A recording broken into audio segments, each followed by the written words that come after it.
Bonjour et bienvenue pour cette grande première. Oui, une grande première, c'est un Retail Day.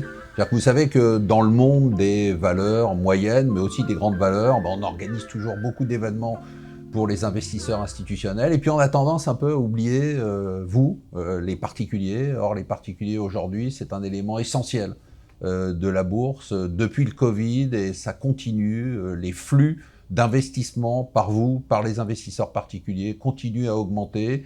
Et nous pensons chez Euroland et chez Bourse Direct, qui est notre partenaire pour ce Retail Day, qu'il est important qu'il y ait des événements exceptionnels pour vous qui permettent de découvrir des pépites, des small caps, des mid caps, des entreprises qui vous intéressent, des histoires d'hommes, de femmes, d'entrepreneuses, d'entrepreneurs. C'est pour ça qu'on a organisé avec notre partenaire Bourse Direct, avec Euroland Corporate, on a décidé d'organiser ce premier Retail Day, c'est donc un événement exceptionnel. Et pour commencer, je reçois Sacha Loiseau. Sacha Loiseau, merci de venir.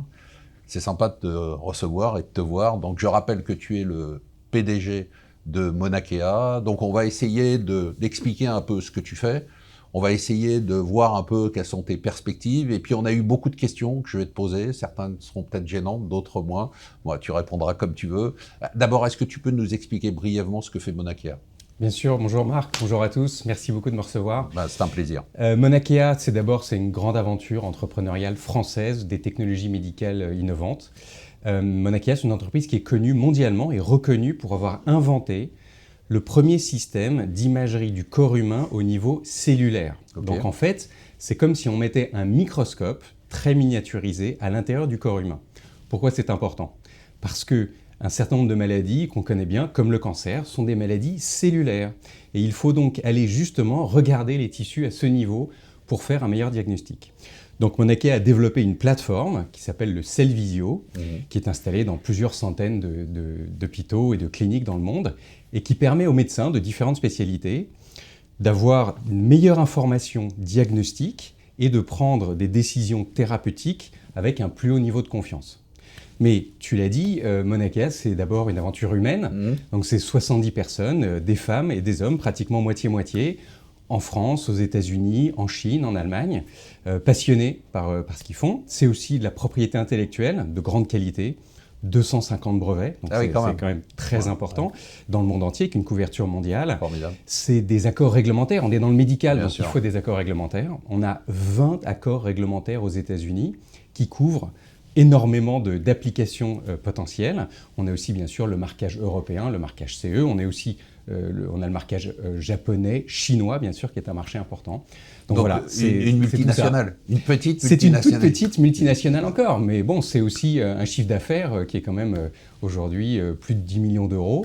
Donc oui, c'est une petite... Mais du chiffre d'affaires, parce que souvent dans le domaine de la santé, on a beaucoup d'entreprises qui nous disent « Ah oui, mais en 2032, on fera du chiffre d'affaires. » Toi, ça y est, tu as du chiffre d'affaires. C'est une société qui est au stade commercial, bien entendu, et qui a eu important de le dire. En 2023 une très belle croissance. Absolument. Alors justement, 2023... Tu peux nous dire comment s'est passée l'année ? Alors, on tire franchement, en toute honnêteté, un bilan très positif de 2023. Moi, je suis revenu aux commandes de Monakea, qui est la société que j'ai créée en octobre 2022. Tu es le fondateur. Hein ? Je suis le fondateur et j'en ai été le PDG pendant 18 ans et j'ai fait un petit break pendant 3-4 ans. Quand je suis revenu aux commandes, on a vraiment opérationnalisé un plan de repositionnement stratégique qui a pris son envol, disons son essor en 2023. Donc en 2023, on a d'abord fait 42% de croissance de la top line, donc du revenu, dont, et c'est important, 57% de croissance de l'activité clé aux États-Unis, qui est l'activité, ce qu'on appelle pay-per-use, c'est-à-dire paiement à la procédure. Et j'y reviendrai plus tard. Donc ça, ce sont des beaux chiffres, mais c'est aussi l'entrée au capital de Telix Pharmaceuticals, qui est une très très belle boîte de biopharma, elle aussi au stade commercial, puisqu'elle fait plusieurs centaines de millions de dollars de chiffre d'affaires. Quelle nationalité ? Australienne. Okay. Elle a annoncé il y a quelques semaines qu'elle allait aussi faire une IPO au Nasdaq, donc une société qui a beaucoup de moyens et qui va très bien. Donc elle est rentrée au capital. Quel pourcentage du capital ? Elle a mis 6 millions d'euros, elle a obtenu 19% du capital et elle est maintenant à égalité avec Johnson & Johnson, qui est notre autre partenaire corporate très important. société bien connue, la plus grosse société de medtech et de C'est rare d'avoir une société de ta taille dans ton secteur qui a sur son berceau quand même deux faits assez grosses. Bon, une qui est massive, bien sûr. Et puis l'autre dont tu nous dis que c'est vraiment une société qui a un potentiel, bon, surtout s'ils vont s'investir, enfin s'ils vont rentrer dans le Nasdaq. Bien sûr. Bon, voilà. Alors c'est très rare et ça montre l'intérêt que portent des corporates de taille importante, de taille commerciale, à la société. On a aussi une joint venture en Chine avec une société pharmaceutique qui fait à peu près 3 milliards, donc de taille aussi quand même raisonnable. Tout ça pour dire que justement notre stratégie de partenariat stratégique fonctionne et qu'on l'a vraiment opérationnalisé en 2023 et qu'on continue. Est-ce que tu as le sentiment, j'aime bien poser cette question parce qu'on a souvent des dirigeants qui disent « Ah, mais les gens ne comprennent pas ce qu'on fait ». Et sur le marché, on n'a pas la perception, on n'est pas vu comme on aimerait être vu. Est-ce que toi, tu as l'impression que les gens comprennent ce que fait Mauna Kea et que tu es vu comme tu aimerais être vu ? Et si ce n'est pas le cas, dis-nous comment tu aimerais être vu. De façon très honnête, je pense qu'il y a eu un vrai défaut de communication dans les années précédentes et qu'aujourd'hui, les gens nous perçoivent encore comme la société qu'on était peut-être il y a 5 ou 10 ans. Or, on a beaucoup changé. La chose principale qui a changé, c'est qu'on était 10 ans en avance. Et je ne dis pas ça avec grandiloquence. Souvent, quand on fait une technologie médicale innovante, on se rend compte que le marché n'est pas prêt. C'était le cas pour le Cellvizio. Donc, c'est une vraie bonne idée. C'est une technologie qui aide les patients tous les jours. Et ça, c'est important, qui aide beaucoup de patients toutes les semaines, tous les mois, mais qui était en avance sur son temps. Ça n'est plus le cas. Non pas qu'on ne soit pas toujours en avance sur nos concurrents, non, je comprends. mais on est plus en avance sur le marché. C'est ça. Les pratiques ont évolué. Et j'en veux pour preuve quelque chose sur lesquels on n'a peut-être pas assez communiqué, là encore, et les gens ne le voient pas, c'est qu'avant, on s'adressait à qui ? On s'adressait aux grands hôpitaux académiques que tout le monde connaît. Donc les CHU du monde entier, la Mayo Clinic, le NYU, les grands noms. Aujourd'hui, nos 50 plus gros clients américains sont des hôpitaux dont tu n'as jamais entendu parler. Surtout moi. Il n'y a aucune chance. Non, mais dont personne n'a jamais entendu parler. Ce sont des petits hôpitaux, ce qu'on pourrait appeler des petites cliniques ambulatoires. C'est donc des cliniques qui n'ont pas de lit. Pourquoi c'est clé ? Parce qu'il y a un shift aux États-Unis très important, justement, des hôpitaux vers ces hôpitaux ambulatoires. Je comprends. Où les procédures sont plus efficaces et c'est moins cher. De pénétration du marché. Exactement. Et donc nous, on était en avance sur ce shift et on a aujourd'hui une stratégie de développement dans ces hôpitaux qu'on appelle les ASCs pour Ambulatory Surgical Centers. On a une vraie stratégie de développement et encore une fois, ce sont nos 50 plus gros clients. Super. Donc ça c'est hyper important. Le marché ne le voit pas.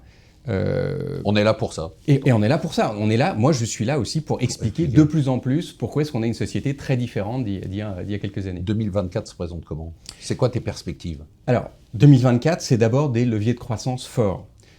Ce business des PPU dont j'ai parlé à l'instant, on va continuer à le pousser le plus possible et c'est le focus de notre petite mais efficace maintenant équipe américaine. On est passé commercial. On est passé d'une équipe qui franchement n'était pas efficace du tout là, dans les années qui ont précédé mon retour, à une équipe qui aujourd'hui a multiplié par 4 son efficacité commerciale et qui fait un chiffre d'affaires qui est quand même très raisonnable. 5 millions de dollars alors qu'il y a 7-8 personnes sur le terrain.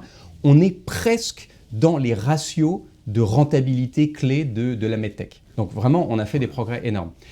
Ensuite, on a un gros levier de croissance qui est dans une nouvelle application qu'on développe un peu en secret depuis maintenant 3-4 ans, qui est dans le domaine, non pas du cancer pour la première fois, mais des intolérances alimentaires. Et là, c'est un truc incroyable. Donc ça, c'est une nouvelle verticale. C'est une nouvelle verticale, mais qui s'appuie sur 15 ans de développement en gastro-entérologie. Donc c'est pas un nouveau truc, ça y est, on a trouvé le truc où on va aller qui est différent. Non.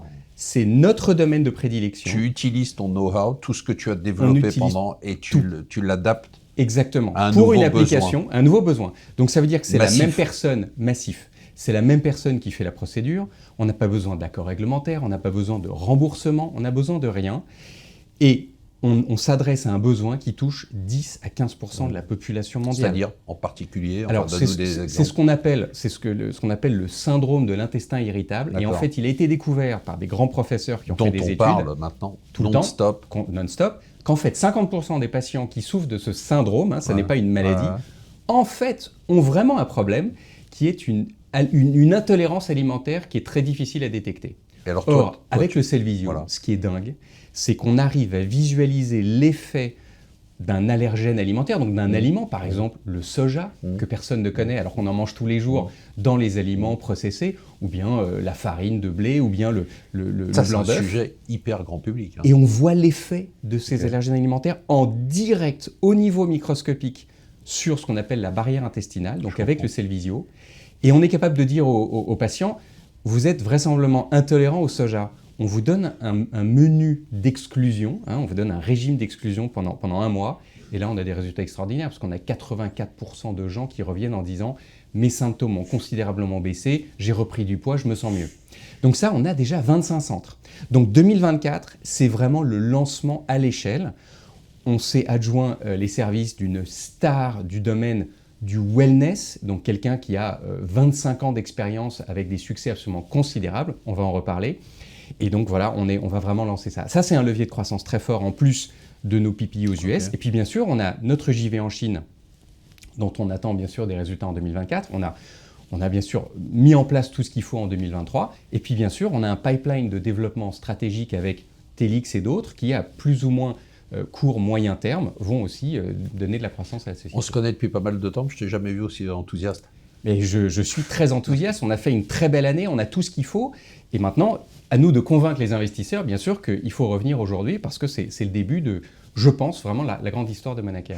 Un petit mot sur les actionnaires individuels avant de te poser des questions. On a beaucoup de questions, j'ai essayé de les filtrer. On est ici pour les actionnaires individuels, on pense que c'est très important. Qu'est-ce que tu fais pour les actionnaires individuels ? Très important, je pense, comme je l'ai dit, je suis honnête, il y a eu un défaut.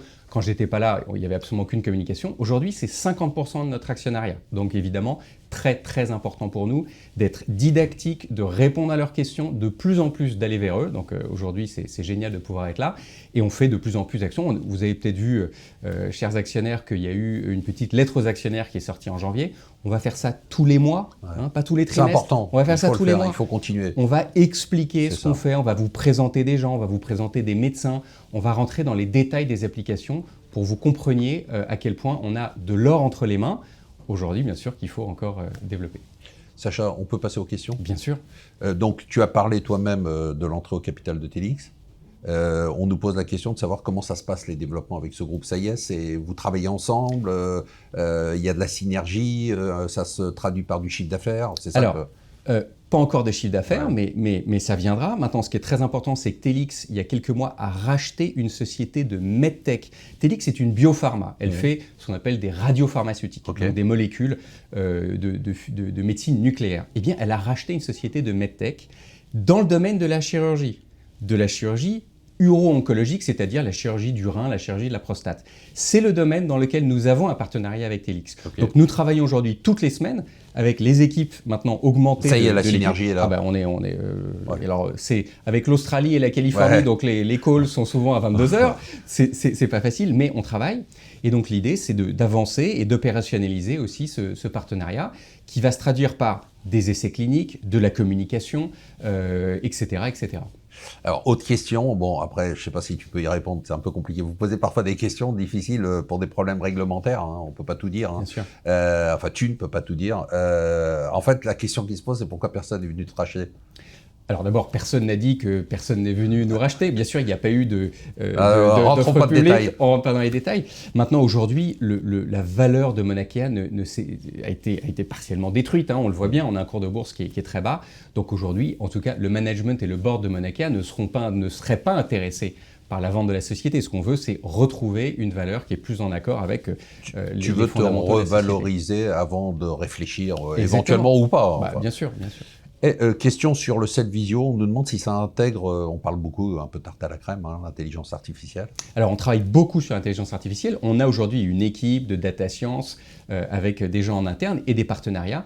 On travaille avec la FDA, donc l'organisme réglementaire américain, pour justement pouvoir mettre dans notre Cellvizio une brique d'IA qui est en développement chez nous.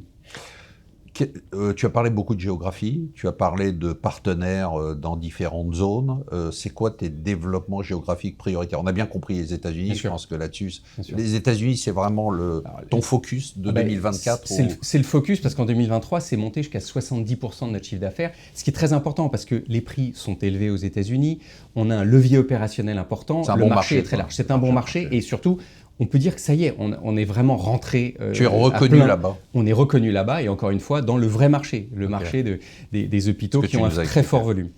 Ensuite, il se trouve qu'en Europe, c'est là où on a développé nos applications en intolérance alimentaire, où on a 22 centres très actifs. Donc on va travailler sur certains pays en Europe, bien focalisés, avec une équipe aujourd'hui très excitée par ce développement. Tu parlais de la Chine. Et alors la Chine, bien entendu, où on a une JV, et donc là on a des ressources qui viennent de notre partenariat avec Tasly, et on espère bien pouvoir décupler ce qu'on a déjà fait en Chine. Comment ça se passe avec la Chine aujourd'hui? Tu sais, parce qu'il y a un track record de boîtes en joint venture avec la Chine qui ne sont pas...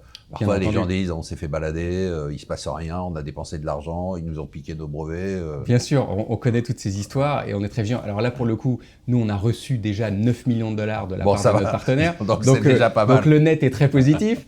On a transféré 2 brevets qui ne sont pas des brevets clés de Mauna Kea. Et aujourd'hui, bien sûr qu'on a les mêmes soucis de différences culturelles, etc. Mais ça se passe bien. On a plein de choses qui arrivent. Ils viennent là dans quelques semaines en France. On y était au mois d'août. On a une équipe qui s'est constituée maintenant de la JV et on espère avoir un développement marché. Et pour rappel, on a déjà 50 hôpitaux installés en Chine et les accords réglementaires. Donc maintenant, à nous de travailler bien avec eux pour développer ça. On a une question assez drôle qui est un peu personnelle. Tu nous as fait, on lui dit, il nous a fait un Steve Jobs chez Apple. Est-ce qu'il va rester ou est-ce qu'il va repartir? C'est gentil. D'abord, la comparaison est bien sûr impossible. En tout cas, moi, je suis ravi d'être revenu. Il y a une ambiance du tonnerre chez Mauna Kea. Il y a des talents exceptionnels. J'ai une équipe de direction qui s'entend extrêmement bien et qui est beaucoup plus efficace que ce qu'elle a été dans le passé. Donc aujourd'hui, moi, je m'y sens bien.